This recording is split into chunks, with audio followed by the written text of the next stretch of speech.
I'm Roxi Fab, and I got a few things to tell you. So, 2 weeks into the new term, COVID-19 has temporarily closed the first Philadelphia School District building, Emlyn Elementary in East Mount Airy. It's going to be shut down for in-person learning until September 24th, the officials announced in a letter sent to families. Now, the K-5 school enrolls about 300 students, all of whom are too young to be vaccinated. And they said, due to multiple positive cases of COVID-19 in our school, the Philadelphia Department of Public Health has determined that our school building will temporarily close until September 24th to help stem the spread of the virus. Now, I don't know. And it says students and staff cannot come back to the building until that time is up. Excuse me, my allergies are on fire, okay? With this COVID thing, you guys, I'm not really feeling kids going to school. I'm sorry. I know that you parents who have school-age children, you want them to go back to in-person learning. I get all of that. Don't get me wrong. My kids are all not school age, but I just don't think we're going to control it just yet. I don't. I have a grandson who is in nursery school. And he's 3 and he just started. And now with this mask mandate, he has to wear a mask. So you can't really even understand what they're saying because some of them aren't talking paragraphs anyway. So you're constantly, what'd you say? I don't know. Tell me what you think. Comment. Okay. Now, listen to the word former, Florida nurse who recorded a video telling Vice President Kamala Harris, "You're going to die," now faces 5 years in prison. Just dumb. Okay, Nivian Petit Phelps, 39 years old, pleaded guilty to 6 acts of making threats against the vice president. Now this woman sent a series of videos to her husband who's in prison, expressing anger over the 2020 election results, according to Secret Service. Now, so your husband's already in prison and you just want to join him. You can't even see him. Y'all ain't gonna be together. What you go sending him videos for? No. Girl, bye. Now you spent 5 years in prison because you mad. You mad about election results that you can't even change. What's wrong with these people? Oh my God. Okay. Speaking of people, allies of former President Donald Trump are calling those charged in the January 6th riot at U.S. Capitol political prisoners. Oh, all right.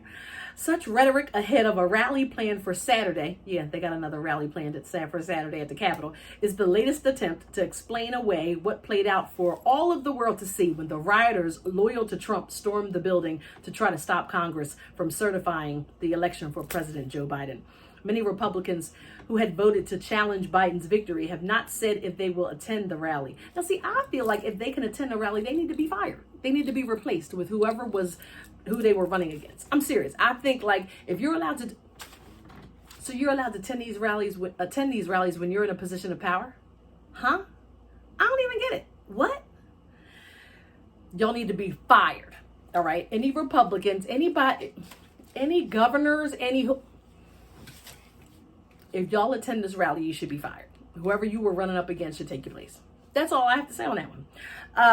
Rally organizer and former Trump campaign strategist Matt Braynard says those jailed are being unfairly prosecuted.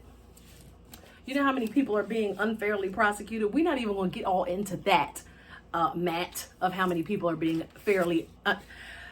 unfairly prosecuted. Just throw this card away. Okay. All righty. Now, the city of Philadelphia is set to pay $2 million to a 29-year-old woman who was terrorized by police amid protests last year when they beat her and used her 2-year-old son in a disturbing photo op. Y'all remember that? This terrible incident, which should have never happened to anyone, only further strained the relationship between the police department and our communities, Mayor Jim Kenney said about the video of October 2020. Video of the incident showed Young driving through protest in West Philly when more than a dozen police officers got up all up in her SUV and began smashing in her windows before pulling her out and beating her in front of her toddler son, who was then photographed with a female officer for like a pro-police Facebook post claiming he was a lost child.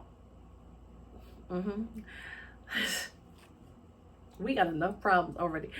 2 longtime members of the department were fired earlier this year for their role in the incident, and disciplinary proceedings against 15 more officers are still pending, the department said on Monday. Now, the city's going to pay $2 million to her. Half of y'all going to lose your job. All because of what? Because of what? Like, yo, I mean, it's just like the video that we just saw today, with the police officer manhandling the girl. Manhandled her. Does he have a daughter? Does he have a mom? He manhandled her. Now, I don't know all the details, whatever, but he still manhandled her. Period, point blank. She wasn't spitting. She wasn't. I don't know what y'all problem is. Y'all need to get it together. Y'all need to get it together. I just want y'all to get it together. That's it. All right.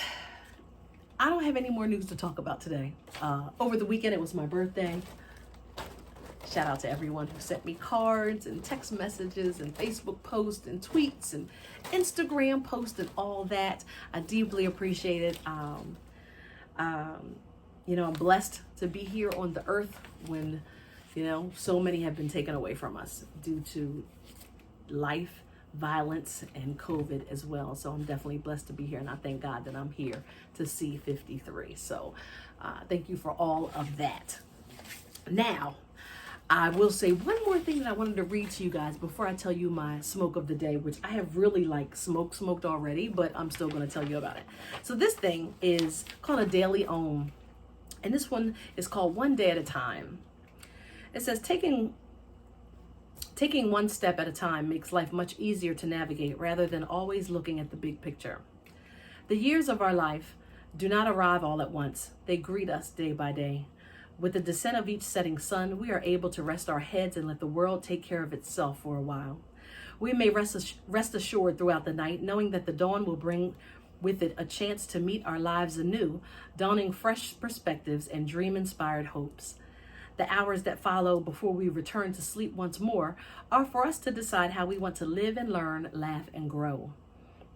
Our lives are sweeter and more manageable because we must experience them this way, one day at a time. Imagine the future stretching out before you and try to notice if you feel any tension or overwhelm at the prospect of the journey still to come. Perhaps you have recently made a lifestyle change, like beginning a new diet or quitting smoking, and the idea of continuing this healthy new behavior for years seems daunting. Maybe you have started a new job or are newly married and can feel an undercurrent of anxiety about your ability to succeed. If you can shift your focus from what may happen years down the line and return it to the day that is before you right now, you may find a measure of calm and renewed confidence in your capabilities. You may also discover an inner faith that the future will take care of itself.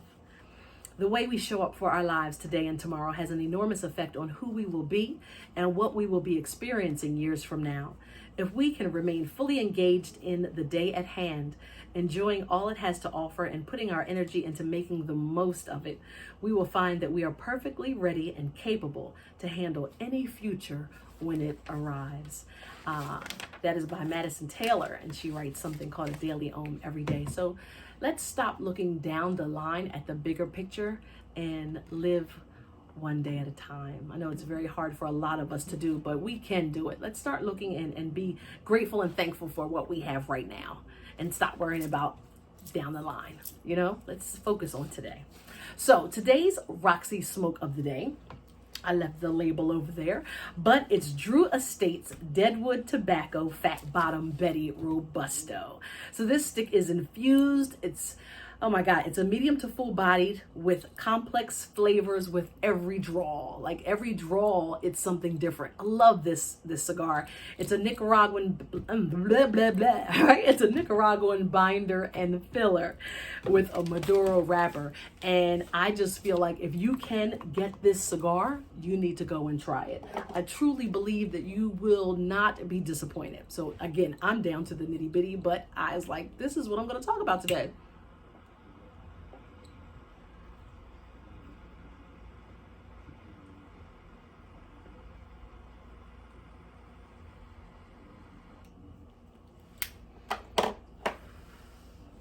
So, again, it's Drew Estates. It's called a Fat Bottom Betty.